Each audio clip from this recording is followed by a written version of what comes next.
ঢাকা উত্তর ও ঢাকা দক্ষিণ এবং চট্টগ্রাম সিটি কর্পোরেশন নির্বাচন আয়োজনের মধ্য দিয়ে স্থানীয় সরকারের নির্বাচন কার্যক্রম শুরু করতে চায় নির্বাচন কমিশন। এই বিষয়ে স্থানীয় সরকার বিভাগ ইতিমধ্যে নির্বাচন কমিশনের কাছে চিঠি পাঠিয়েছে।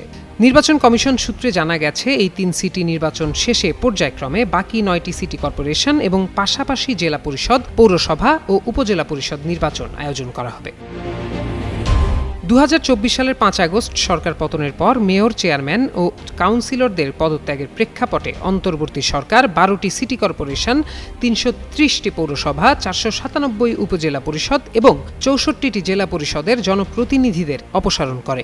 বর্তমানে ইউনিয়ন পরিষদ ছাড়া এসব স্থানীয় সরকার প্রতিষ্ঠান প্রশাসকের মাধ্যমে পরিচালিত হচ্ছে। তবে আদালতের আদেশে চট্টগ্রাম সিটি কর্পোরেশনের মেয়র হিসেবে দায়িত্ব পালন করছেন শাহাদাত হোসেন। ভবিষ্যৎ হোক নিরাপদ, বিনিয়োগ হোক বিশ্বস্ত, আর আমার পছন্দ সল্ট বে। ওয়েলকাম টু সল্ট বে।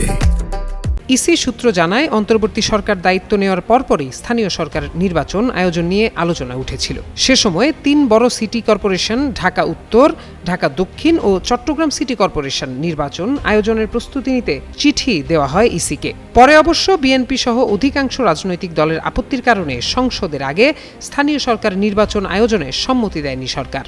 আইন অনুযায়ী মেয়াদ শেষ হওয়ার পূর্ববর্তী 180 দিনের মধ্যে সিটি কর্পোরেশনের নির্বাচন আয়োজনের বাধ্যবাধকতা রয়েছে।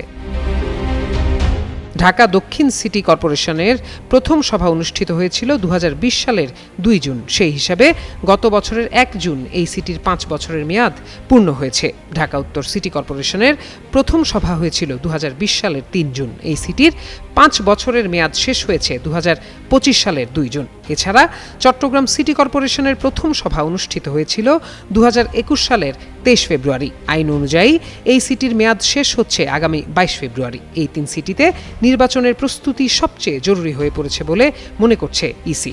এ কারণে প্রথম দফায় সিটিগুলোতেই নির্বাচন আয়োজন করতে চাইছে তারা। ইসি সূত্র জানায়, চিঠি পাওয়ার পর কমিশন দ্রুত ভোটার তালিকা হালনাগাদ, নির্বাচনী এলাকার সীমানা নির্ধারণ, প্রার্থী যাচাই বাছাই এবং নির্বাচনী কর্মকর্তা নিয়োগ সহ প্রয়োজনীয় সব প্রস্তুতি গ্রহণ করবে। চট্টগ্রাম সিটির জন্য সময় খুবই সীমিত থাকায় সেখানে আলাদা জরুরি পরিকল্পনা নেওয়া হতে পারে। ইসির জ্যেষ্ঠ সচিব আখতার আহমেদ বলেন, তাদের মূল দায়িত্বই হচ্ছে নির্বাচন আয়োজন। সবসময়ই নির্বাচনের জন্য প্রস্তুত থাকতে হয় তাদের। সরকারের নির্দেশনা পাওয়া মাত্রই সিটি কর্পোরেশন সহ স্থানীয় সরকারের নির্বাচনগুলো আয়োজনের পথে এগোবেন তারা। এ বিষয়ে নির্বাচন কমিশনার আব্দুল রহমান এল মাসুদ বলেন, ঈদের পর স্থানীয় সরকার নির্বাচনগুলো ধারাবাহিকভাবে সম্পন্ন করা হবে। প্রত্যয় দাস, যুগান্তর নিউজ।